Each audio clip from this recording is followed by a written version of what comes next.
us today. And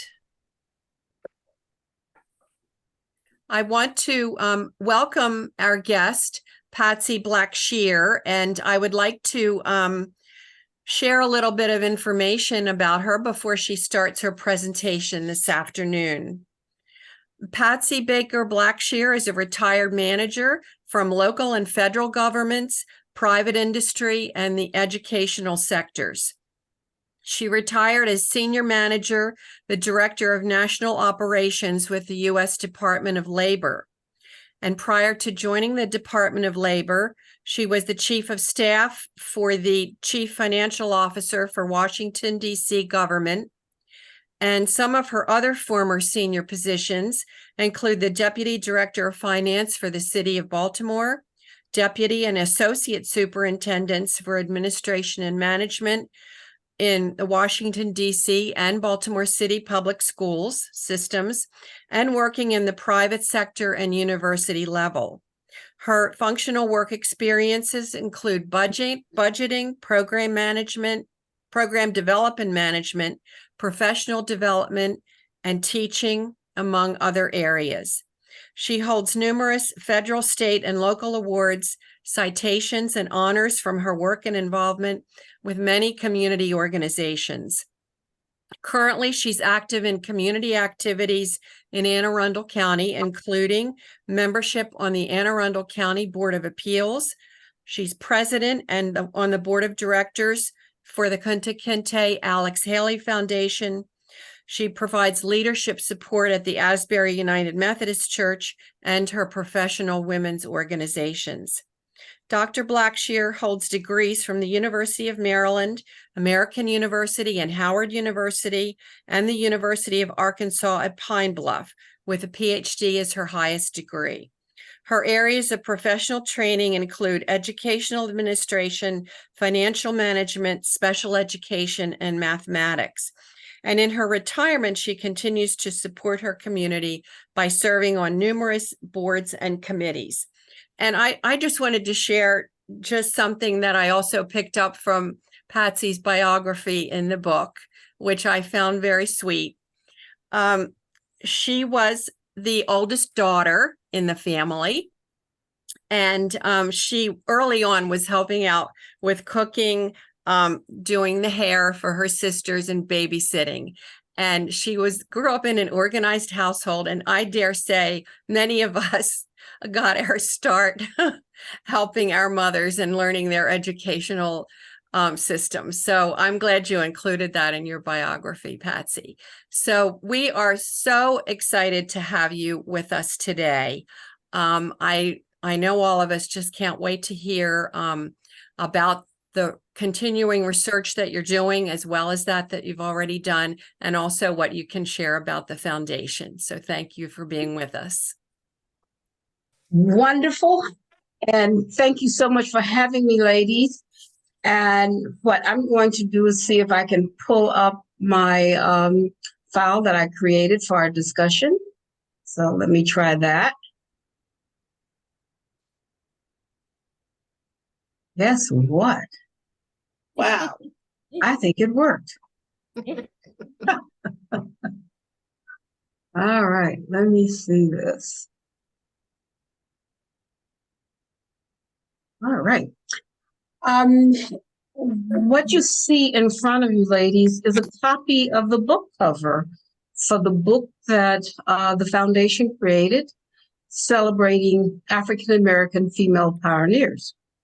I say the foundation because it was a joint effort that was created through a number of hands. In fact, that's the way the foundation operates. We're a very small organization, and whatever we do is based up on the work and support of a lot of volunteers. So this book, celebrating African-American female pioneers, is being shared with you because Linda asked me to be kind enough to be a part of your discussion today. So thank you, Linda, for asking me to join you. And I think she purchased the book, bless her heart. And so that would be cool. So she decided that it was worth sharing with you. So I do thank you. So when I talk about the book, I can't help but at least spend a little time talking about the foundation. The Kunta Kinte Alex Haley Foundation, which is the sponsoring organization for our book. I want to definitely talk about the book, and I want to introduce you to some of the pioneers that are included in this book, because they are wonderful people, and we want to do all we can to introduce them and reintroduce them throughout the community. And I also want to share with you our next step, because this is a continuing research endeavor. And it does not stop with the book that was created. We have some ongoing efforts that are underway now, and I want to share those with you, and definitely to allow enough time for any questions you might have, assuming I can answer them. So starting off, let me just take a moment and talk about the Kunta Kinte Alex Haley Foundation.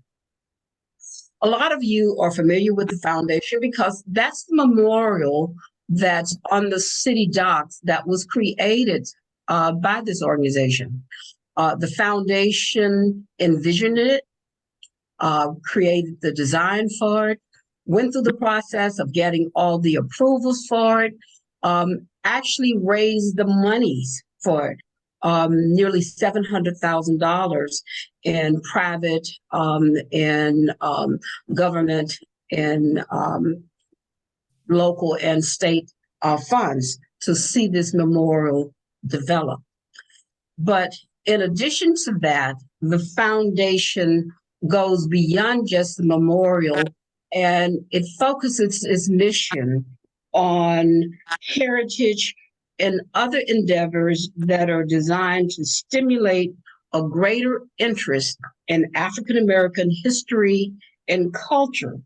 And we accomplish this through a lot of different activities.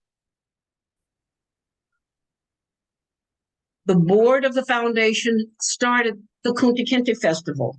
Some of you mentioned that you went to the festival this year.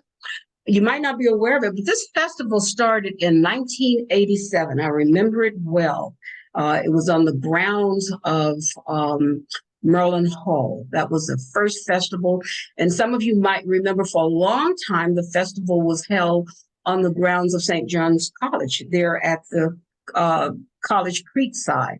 So it was a wonderful event, and it has continued since 1987. In addition to the festival, again, as stated, the foundation envisioned, funded, and created the memorial.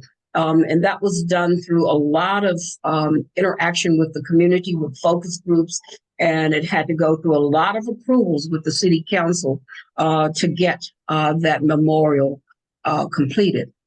We created and we operate a genealogy research library. It's on the second floor of Asbury, United States, so a United Church. So at some point, please schedule a time to come by and not only visit the genealogy research library, but actually do some genealogy research. We have a genealogy that's available 1 day a week to help people who want to do genealogy research free of charge. We do a lot of work related to heritage and history-related activities, including genealogy training, including roots training, but we're most proud of the fact that the memorial itself is not a static effort. We actually created QR codes that allow people to follow the memorial through its creation, through all the components that are there. We call it a virtual tour guide. So there are 4 different videos that are available on that memorial. You can either use your phone and scan the QR codes, or you can go on our website and go through those videos. But there's a virtual tour guide that walks you through the videos. And we're very, very pleased with that. A number of memorial sites contacted us when we put those QR codes on the memorial because they thought it was a great idea. We did too. because when you don't have a person available to explain to anyone who's visiting components of the memorial, it's great to have QR codes and the videos that are there. And we find a lot of times that we have schools contacting us when they're bringing youngsters there to visit the memorial and they want information. So it's very helpful for that. It's also very helpful for people who go there for reunions and they want information about the memorial. So the QR codes and the videos there help with that effort. The other thing that we're particularly proud of is a documentary that we created about the historical Bates High School.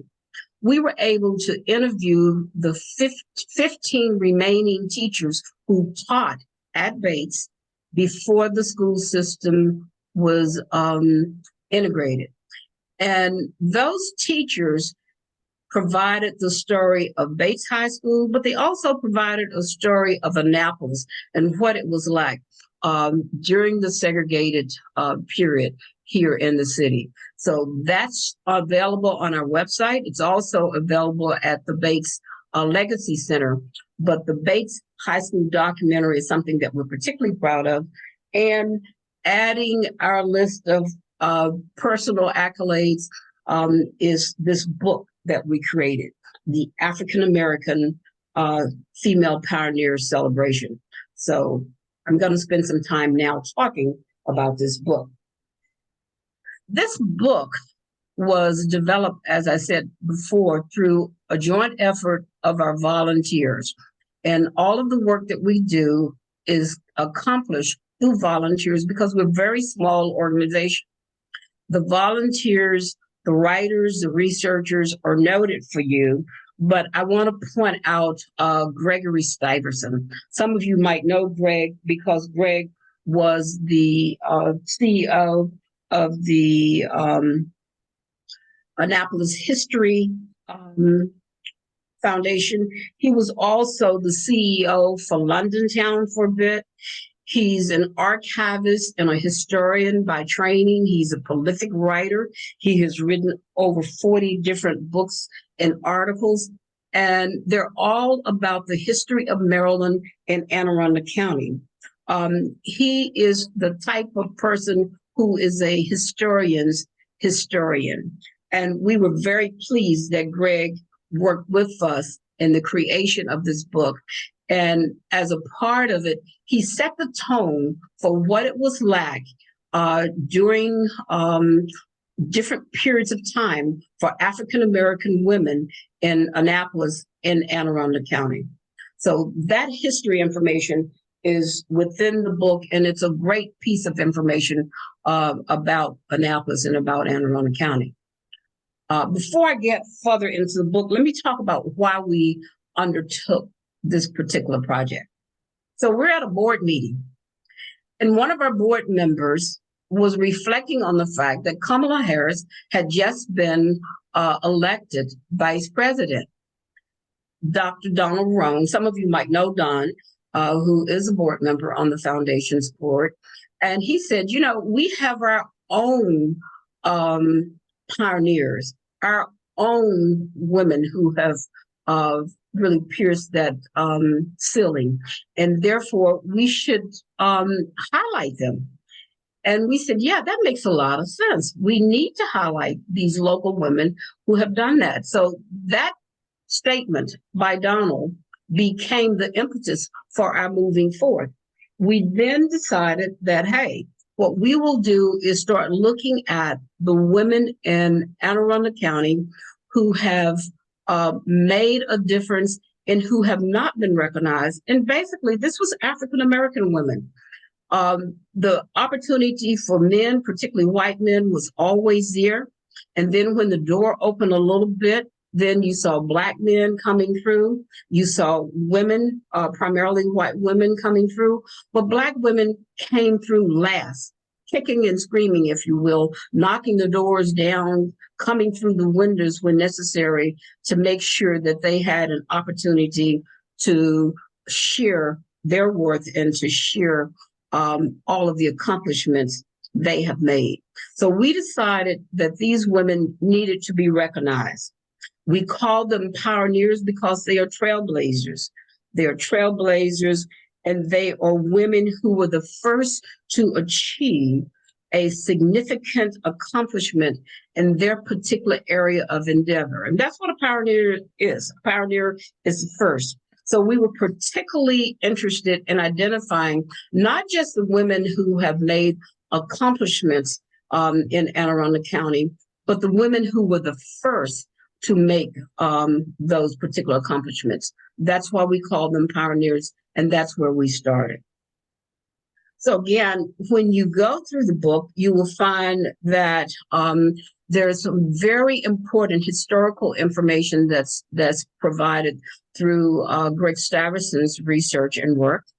And he sets the tone by addressing African-American women during survival periods, during enslavement, then the opportunities that made themselves available for African-American women over time, how things change for them. And then finally, he moves through to equality with civil rights and how these women, again, change. So he sets a tone for us that's very important in looking at what has happened to African-American women in the county and in Annapolis. And we appreciate Greg's work. In addition to that, the book is built around what we call time frame bands. The time frame bands allow us to identify women within a particular grouping of time, a particular time frame, if you will. And so each of these women are put within a particular time period, so you get a context of what was happening during that particular time as these women made their achievements. We have a total of 34 women who are included within this book.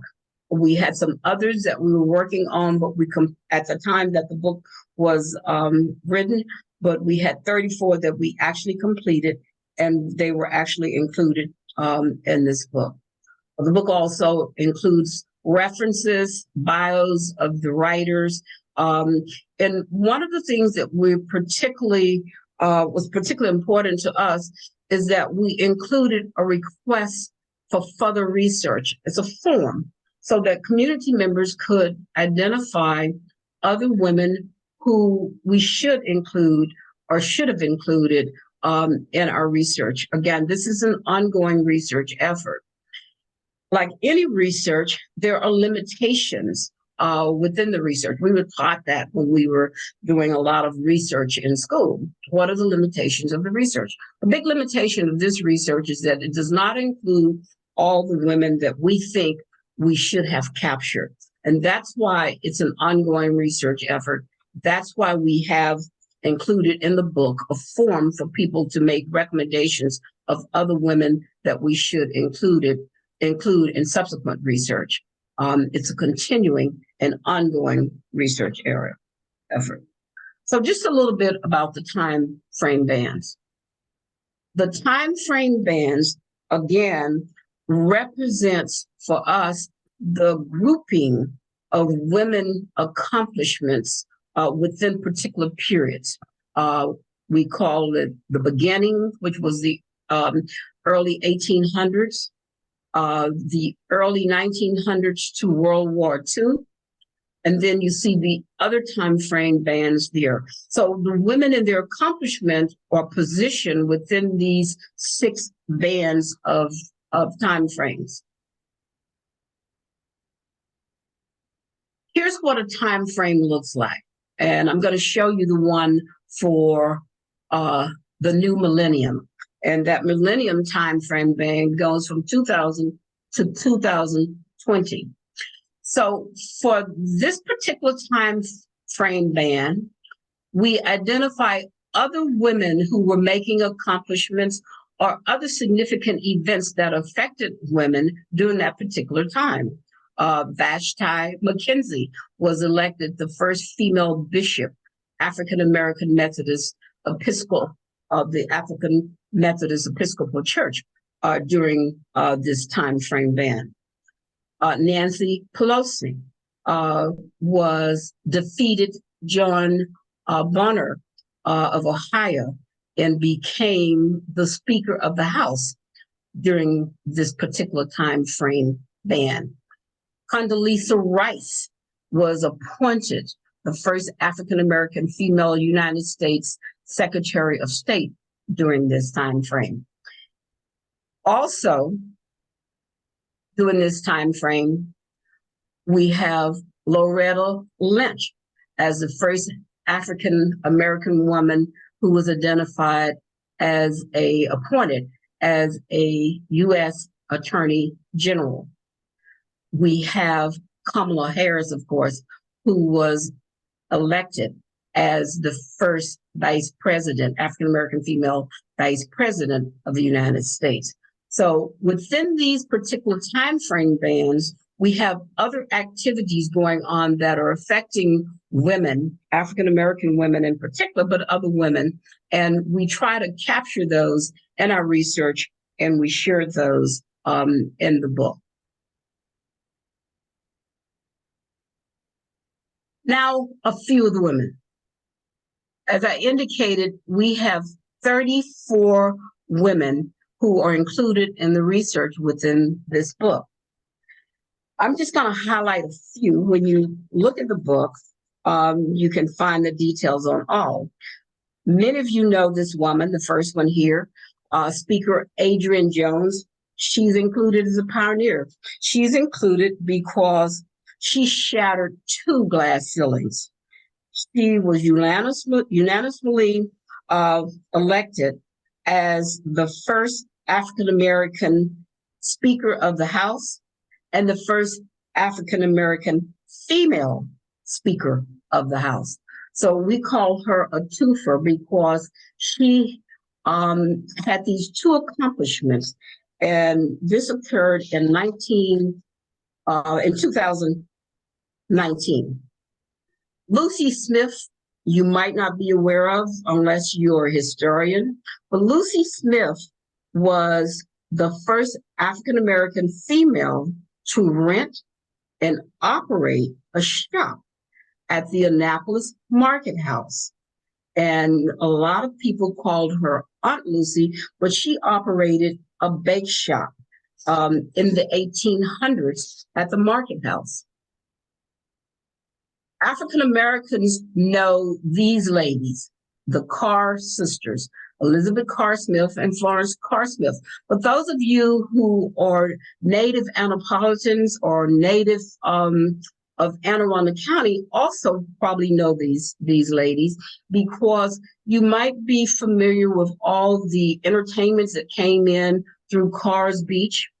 We had James Brown, we had the Platters, we had the Spinners, we had all of the African-American entertainers who came to this region, and they were at Carr's Beach.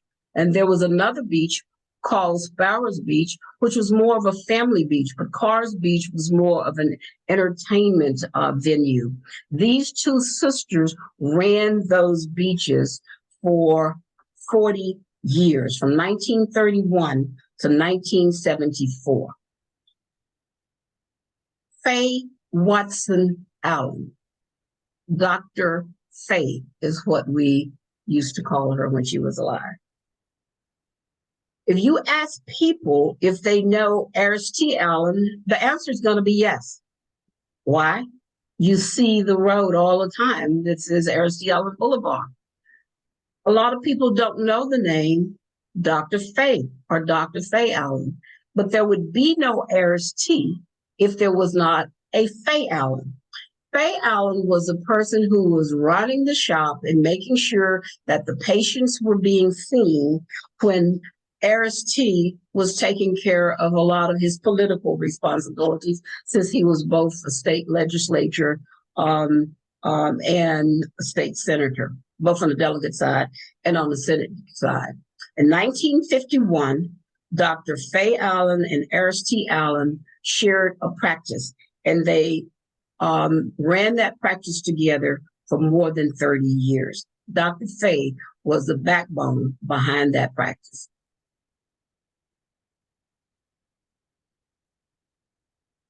Sarah Howard Carter. Sarah Howard Carter is here because she's one of my favorites. And she's one of my favorite. Well, Dr. Faye is one of my favorite too, because I knew her personally, and she was my first doctor when I came to Annapolis. But Sarah Carter is one of my favorites because people aren't aware of the fact that Sarah Howard Carter was the first and the only African American female who was an Anne Arundel County Council member. There have not been one since. And she was a county council member in 1974. She served 2 terms. Sarah Howard Carter. And most people don't know that name. Still in the 1970s, Janie Mines is another favorite because Janie Mines was the first African American female to enter the Naval Academy, and she graduated in 1980. She entered the Navy Academy right after the Congress had approved the admittance of women into the Naval Academy in 1975. She was in a class of 81 women. She was the first and the only African American female at that point. Carol Sheffy Parham. Carol Sheffy Parham, that name you might know because if you drive up and down Riva Road, you see the Carol Parham building. That's the education building that's there, named after her. She served as the superintendent of schools. She was also a twofer. She was the first African American female superintendent of schools, and she was the first African American superintendent of schools. And she served as the superintendent of schools from 1993 to 2002. Carol Sheffy Parham. And then the final one that I just want to highlight for you is Amal Awad. Amal Awad is a recent African-American female pioneer, and she is the first African-American female to be sworn in as the chief of police for Anne Arundel County, Maryland. She is the first female, she is the first person of color, and she is the first LGBTQ community member who has served in that particular position. So these are just 8 of the women in our book of 34 that I'm highlighting for you ladies, and I'll leave it to you at your own leisure to look at some of the others. One of the things we did for these women, however, is we had an event to honor them. And we held the event after the book was completed in March of 2023. It was a standing room only event at the Bush Library on West Street. We had 10 of the 14 women who are yet alive in attendance at that event. And it was an opportunity for those in attendance to not only see them, to chat with them, to get their signatures in books that were purchased that particular day, but it's an opportunity for us to just lift them up for all that they have done for the community. We were particularly pleased that we could do that because we were particularly pleased that we could honor these ladies by having them there and having them in the book. So books have been placed throughout the county. We have placed over 100 books throughout this county. They are in libraries throughout, including the Anne Arundel County Public Library. They have 3 in their circulation. We have 2 library books in each middle school and 2 library books in each high school. It took quite a bit to get them approved by the school system, because they have to go through their vetting and review process to make sure that this is something that they want in the school system. But after going through their curriculum review process and the vetting, it was concluded that they wanted them in the school system for young people to have access to this research information. We received contact by the Library of Congress, and they asked for 2 copies of these books. So 2 copies of the book were also placed in circulation at the Library of Congress. Maryland Archives has copies of the books, of course, and some other locations around the county. So we're very pleased that we made sure that the information about these ladies and this book has been provided throughout the county. So what are we doing now that we've completed this book?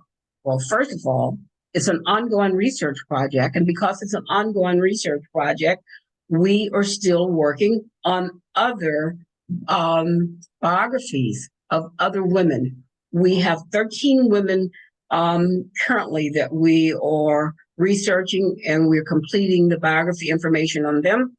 And we're still accepting any recommendations for women who were first in their particular area. So if you have an opportunity to make a recommendation to us, we would love to receive it. We do check to make sure that they indeed were the first, but we would love to get other recommendations. And what we plan to do is to create a second edition of this book that expands the number of women who are identified.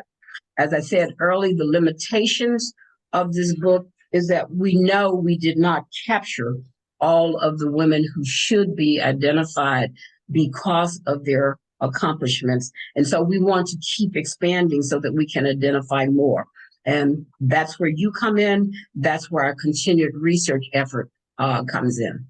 So with that, what I'm going to do is I'm going to stop, because I got a clock up here, and I had a 20-minute timer set up.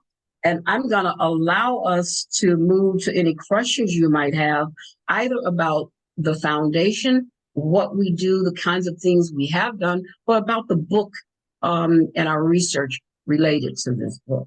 So with that, it's back on you.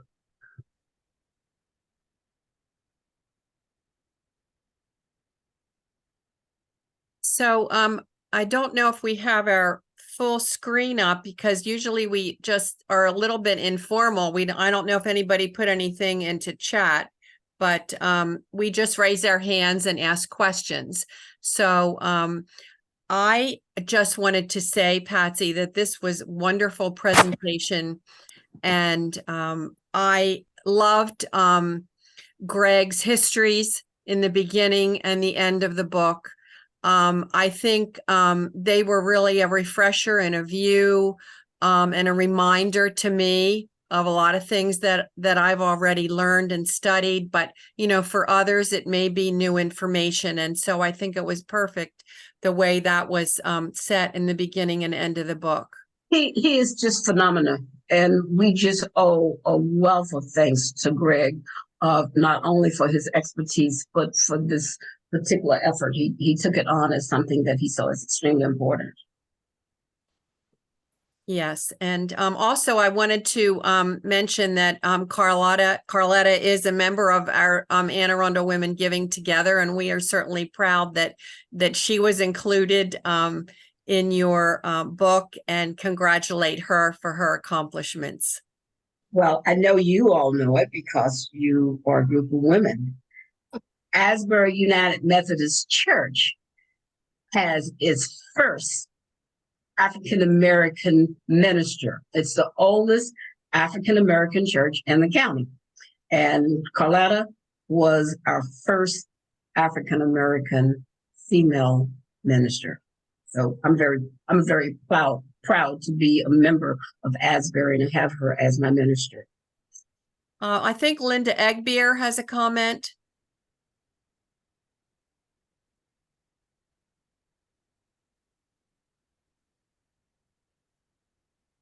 Linda? Sorry, I was muted. That was my comment, and that is that we have a pioneer right here on our call, Dr. Carlotta Allen, who in 2011 was appointed as the first African-American female as the lead pastor of Asbury United Methodist Church. And so we salute her and are really happy that she's included in the book.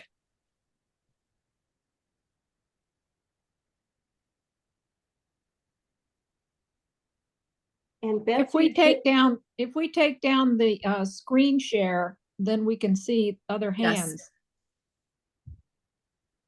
I can also see There. other hands There we and go. note There we them, are. but Ginger Okay. has her hand raised. Yes. I just want to tell you how fabulous the festival was. Good. It was huge. It was family. It was all those wonderful young vendors. And when I first walked up to the festival, this wonderful woman handed me this handful of rose petals and said, won't you throw these into the water in memorial of the slaves that passed by this dock? And I just thought it was just such an incredible opening experience. I loved the festival. We've been doing that commemoration ceremony every year since 1987.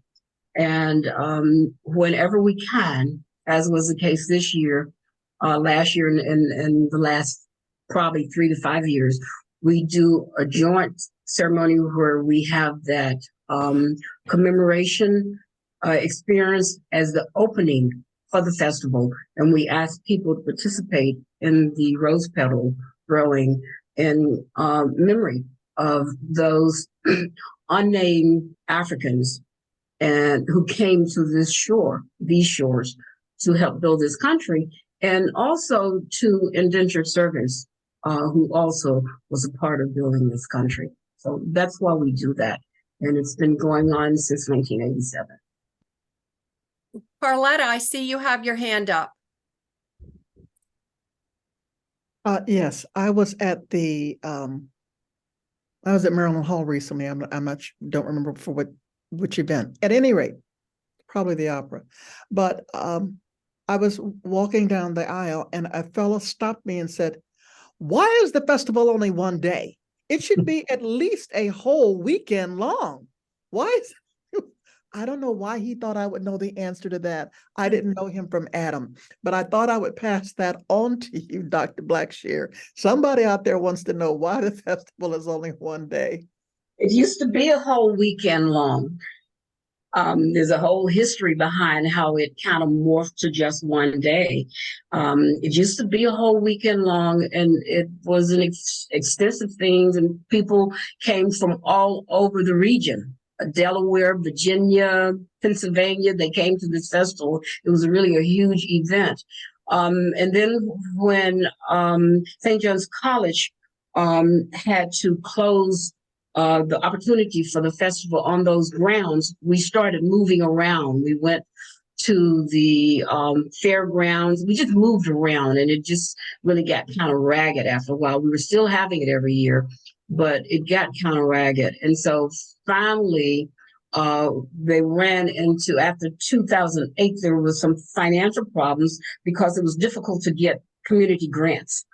And so that particular year, the festival planning group said, we're gonna have a fundraiser. If we raise 10,000, we will have the festival this year. We don't, we will not. They didn't raise it. So they proceeded to close down the festival, and they weren't gonna have it. And the city said, no, we will allow you to have the festival on the docks because you must continue. And so that's how it started, being one day. That's how it moved to the docks. And it's been going there ever since. Martha, I see you have a question.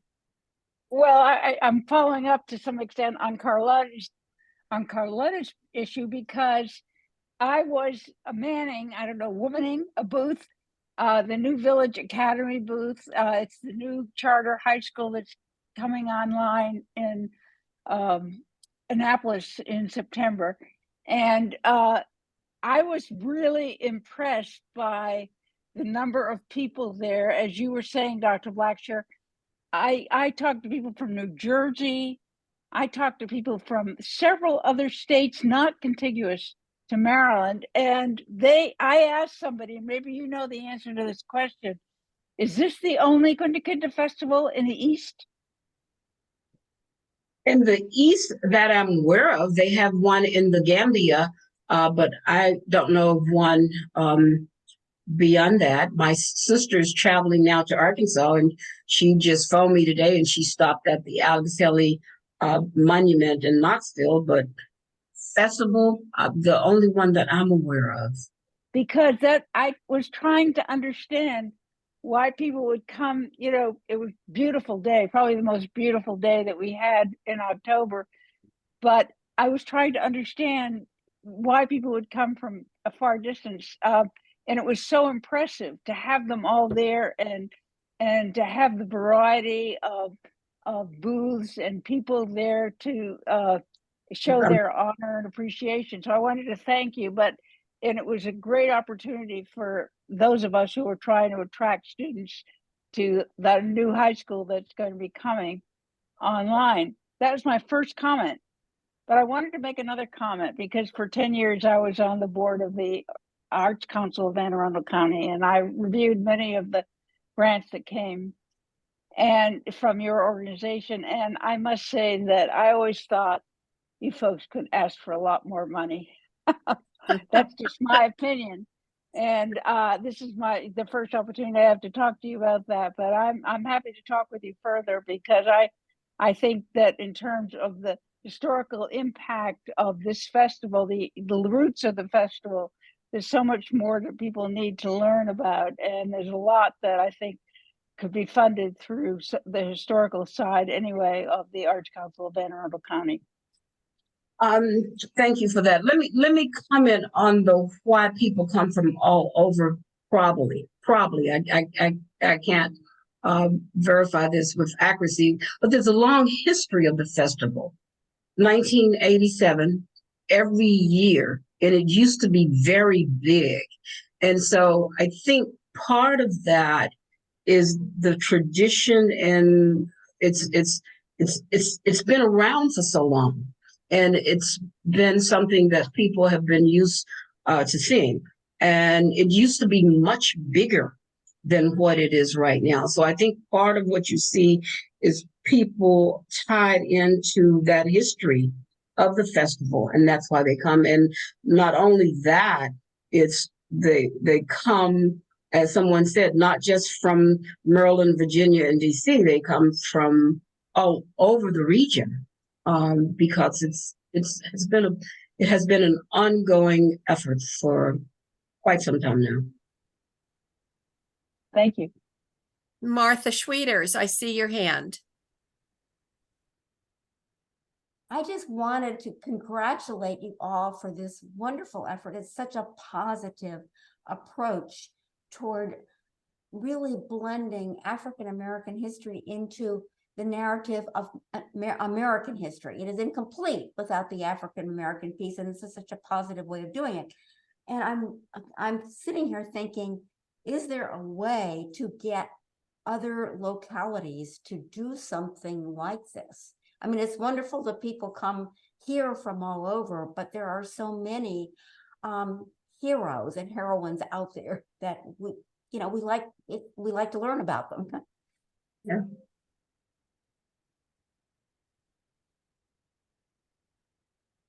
One step at a time is all I can say. Okay.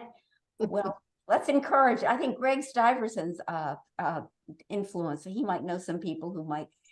Again, I can't sing Greg's praises enough. I've known him for years. He served on the foundation board for years. He was a president, and I was his vice president, and he was a president, and I was his secretary. He was a president, and he said, "Patsy, I need you to," I said, "Whatever, Greg."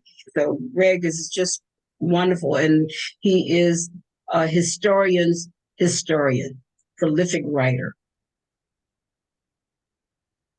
I think I saw Linda Egbeer's hand up, but I don't Yeah, I have my hand up. I just wanted to build on Martha's comment about the way in which these African-American pioneer women are presented in the context of history, the history, I can't remember exactly what you call them, Patsy. Time frame bands, yeah. Yes, that it helps. We made that up, Linda. I'm sorry? We just made it up. Time frame bands.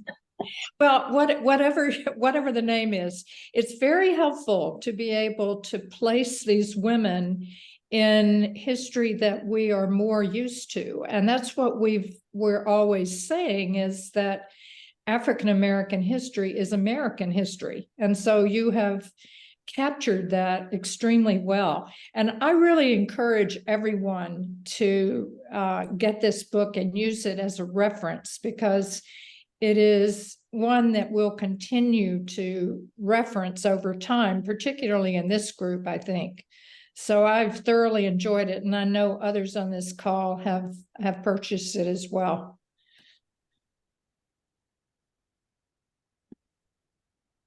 I don't see any other hands right at this moment. I just wanted to say that when I was reading the book, I was amazed by how many different things these pioneers did.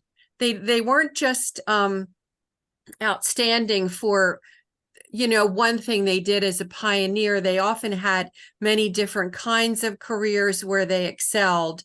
And I had some of my favorites listed too. One is Eloise Keller Richardson, who was the first African-American journalist at the Capitol newspaper. Yes. And she had a wonderful column about things that were going on in the African-American community. And later on, she became a librarian, probably worked, you know, the first African-American to work in the library. And then Flora Andrews was the supervisor of pupil personnel in the African-American school system. And I was a pupil personnel worker in my career, so I know what she did. And I guess Sylvia McMillan is one who had multiple careers. She was the first director of the Community Action Agency, and she was a real estate developer, and she had a career as a therapist with those suffering from alcoholism. So it's just wonderful. It is, and if I recall, I think Sylvia had 2 PhDs. The development called Still Match was the development that Sylvia created.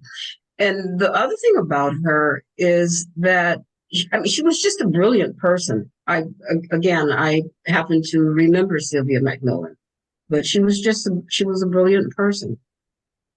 And I think the other thrilling thing is that a lot of these ladies are still with us.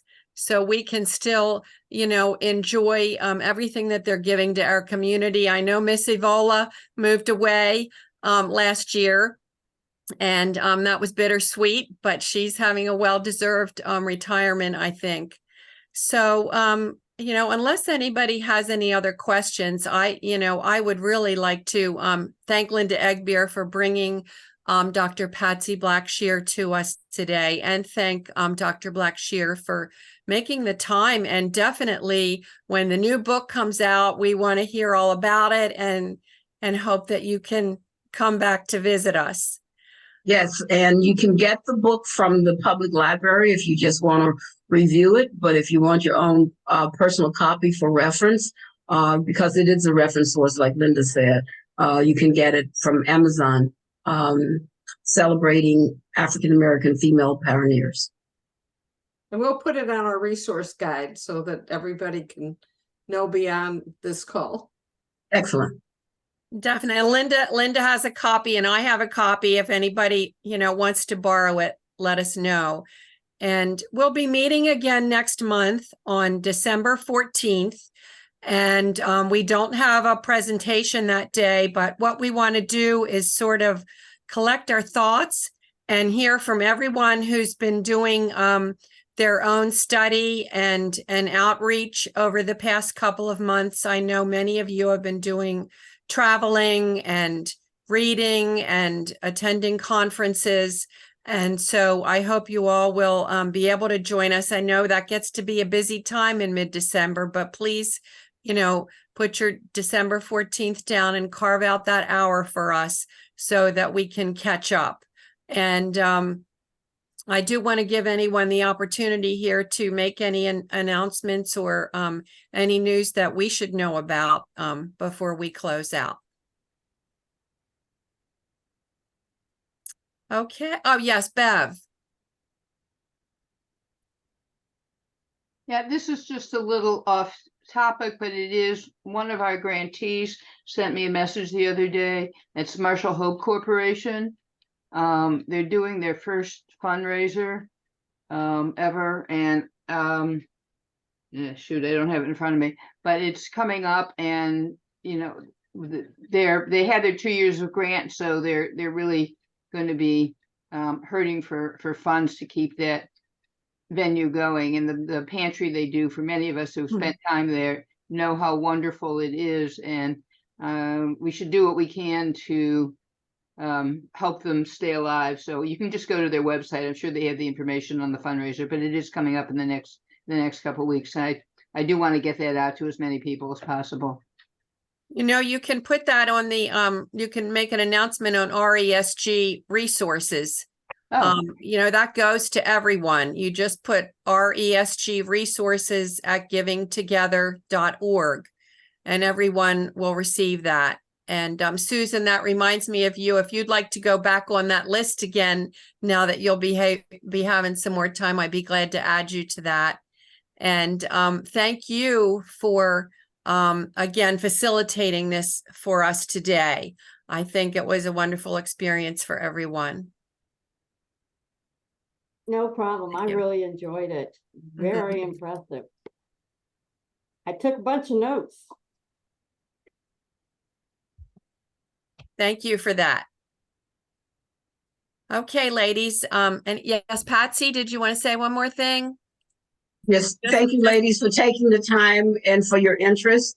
And feel free to check our website out to find out what we're about, kintaheli.org, and the next volume to come. Okay, thank you. Bye-bye Thanks, now. everyone. Have a wonderful Thanksgiving.